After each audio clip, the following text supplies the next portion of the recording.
Assalamualaikum warahmatullahi wabarakatuh. Berjumpa lagi bersama saya Ali Asetya. Baik teman-teman, hari ini kita akan belajar bagaimana caranya untuk menginstal SSH server di Debian ya. Tentu yang harus teman-teman persiapkan adalah ISO dari Debian itu sendiri ya, yang sudah kita copy atau berbeda dengan masternya untuk memanggil SSH-nya itu sendiri sebelum ataupun pada saat kita menginstal. Jadi teman-teman silakan gandakan terlebih dahulu ISO yang teman-teman punya. Kita buka terminal. Tahap pertama kita akan cek dulu IP address-nya apakah sudah tersetting atau belum. Sebelumnya kita masuk ke super user, kita masukkan passwordnya. Oke, sudah masuk di super user atau root ya. Jadi root ini untuk kita melakukan banyak hal. Oke, kita cek IP address-nya dengan kode IPA dan kita lihat ini adalah IP-nya yang sudah kita setting. Kita cek terlebih dahulu di bagian editing interface-nya dengan kode nano space /etc/network/interfaces gitu ya, enter. Nah, ini kita sudah lihat, kita sudah konfigurasi. Nanti saya akan jelaskan bagaimana cara mengkonfigurasinya terlebih dahulu. Oke, kita lihat, cek terlebih dahulu. Ini adalah interface-nya ya teman-teman ya. Tadi ENP0S3 itu adalah interface-nya, dan di sini juga kita lihat kita sudah masukkan. Oke. Nah, sekarang kita akan melakukan instalasi SSH server-nya. Oke. Bagaimana caranya? Kodenya seperti ini. apt-get space install SSH gitu ya. Kita enter.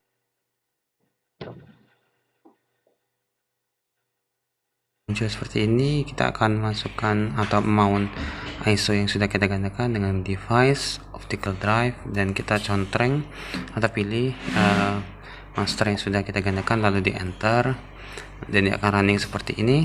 Oke, sudah selesai teman-teman. Nah, langkah selanjutnya adalah kita akan berusaha untuk mengaktifkannya atau memulai ya, dengan kode seperti ini, systemctl start space ssh.service gitu. Nah, setelah kita mulai, kita akan aktifkan kodenya seperti ini, sistem sistem ctl space enable space ssh.service gitu ya. Nah, setelah ini kita ketikkan, kita enter, dan dia akan sedikit loading, dan kita akan cek hasil dari pekerjaan kita tadi, apakah dia sudah selesai, sudah aktif atau belum. Jadi systemctl space status ya, lalu space ssh.service. Jadi ini akan kita gunakan untuk mengecek ya, apakah dia sudah aktif atau belum. Kita enter dan kita cek. Ternyata bisa teman-teman lihat di sini SSH-nya dan statusnya aktif serta running gitu ya. Nah, untuk keluar dari sini kita bisa keluar dari sini caranya dengan menekan tombol shortcut di keyboard, yakni tombolnya adalah Ctrl C gitu ya. Nah, nanti kita akan keluar dengan menggunakan tombol itu teman-teman ya. Oke, kita akan keluar. Kita keluar. Nah, langkah selanjutnya adalah kita mengedit IP address-nya tadi gitu ya, ataupun mengecek si portnya, ini port daripada si SSH-nya ya, kodenya seperti ini /etc/ssh/sshhd gitu ya. Nah, ini kalau misalkan teman-teman mau mengubah portnya, tinggal kita hilangkan pagar di sini, lalu bisa juga diubah portnya jadi misalkan ini dari 22 ya gitu. Oke, kita sudah keluar dan kita akan cek terlebih dahulu IP address di Windows ya, yakni kliennya yang akan melakukan remote. Oke, cek terlebih dahulu IP-nya apakah sudah satu segmen atau belum ya.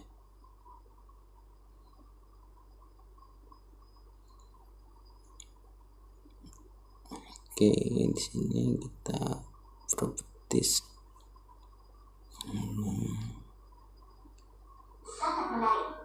Nah, setelah ini diatur 92 168 oke 1 dan 7 gitu ya. Oke, masih salah, kita coba lagi. Oke, ternyata salah, kita baca dulu. Oke ya, kita klik no, kita coba perbaiki dan kita akan ganti IP-nya. Pokoknya ini teman-teman dia harus satu segmen gitu ya. Kalau misalkan tidak satu segmen maka dia tidak bisa. Oke, kita selesai. Oke, kita close saja. Ini juga. Oke, kita kembali ke terminal di Debian-nya. Oke, ini kita sudah cek IP address-nya lagi dan dia sudah satu segmen. Oke, langkah selanjutnya kita akan atur sedikit konfigurasi di VirtualBox-nya. Kita klik setting, network, terus NAT-nya kita ganti dengan host only adapter, terus oke gitu ya.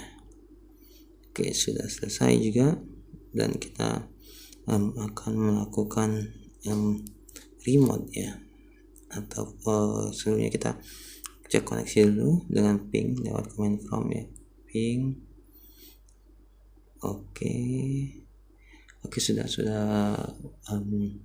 terkoneksi dengan baik antara Windows dan Debian-nya gitu ya. Nah, selanjutnya kita akan remote menggunakan aplikasi putih. Jadi kalau teman-teman belum punya, silakan untuk download terlebih dahulu. Kita masukkan IP dari si Debian-nya tuh 192.168.1.6 ya. Nah, portnya biarkan saja karena tadi kita tidak mengubah gitu ya. Portnya.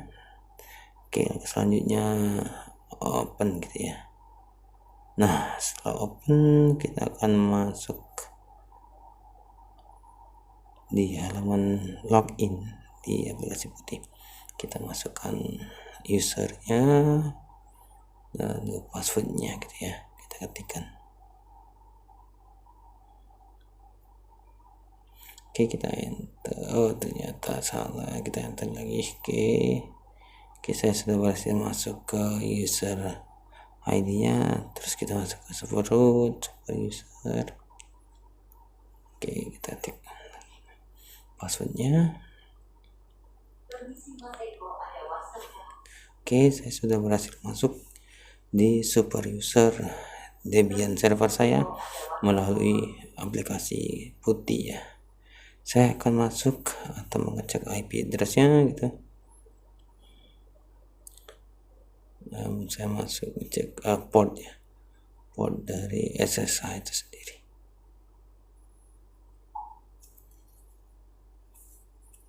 Oke, ini saya cuma mau cek saja. Oke, saya akan membuktikan bahwasanya memang saya sudah terkoneksi ya dengan Debian server ini. Saya akan melakukan restart ya, restart aplikasi atau restart. Oke, saya sudah ketik ini tadi dan saya sudah okekan dia sudah merestart. Jadi tadi saya merestartnya melalui aplikasi putih dengan mengetikkan kode init spasi 6 gitu ya, dan dia masuk ke halaman install ulang. Kenapa yang terjadi? Karena dia mounting dari ISO nya tadi masih ya, jadi kita unconstrain dulu, lalu fast force unmount, lalu kita reset dan dia akan menghilangkan settingan remote server tadi. Jadi dia sudah bisa masuk secara normal, tidak masuk ke halaman instalasi lagi ya gitu. Jadi bisa sedikit agak pas lah. Oke, dia sudah restart. Jadi dia saya sudah membuktikan bahwasanya memang dia terkoneksi. Jadi kita bisa melakukan apapun untuk mengendalikan si komputer dengan Debian atau remote server ini hanya menggunakan sebuah komputer, dan tentunya adalah akses internet yang stabil, aman, dan juga terkendali gitu ya untuk melakukan berbagai aktivitas. Oke, kita tunggu sampai dia ke halaman login ya teman-teman. Jadi itu teman-teman harus menguasai command interface-nya atau perintah-perintah ya kalau memang pengen masuk ke dunia putih gitu ya atau Debian. Oke, ini saya sudah masuk, klik, lalu saya masukkan password yang baru yang cuma hanya saya tahu gitu ya. Oke,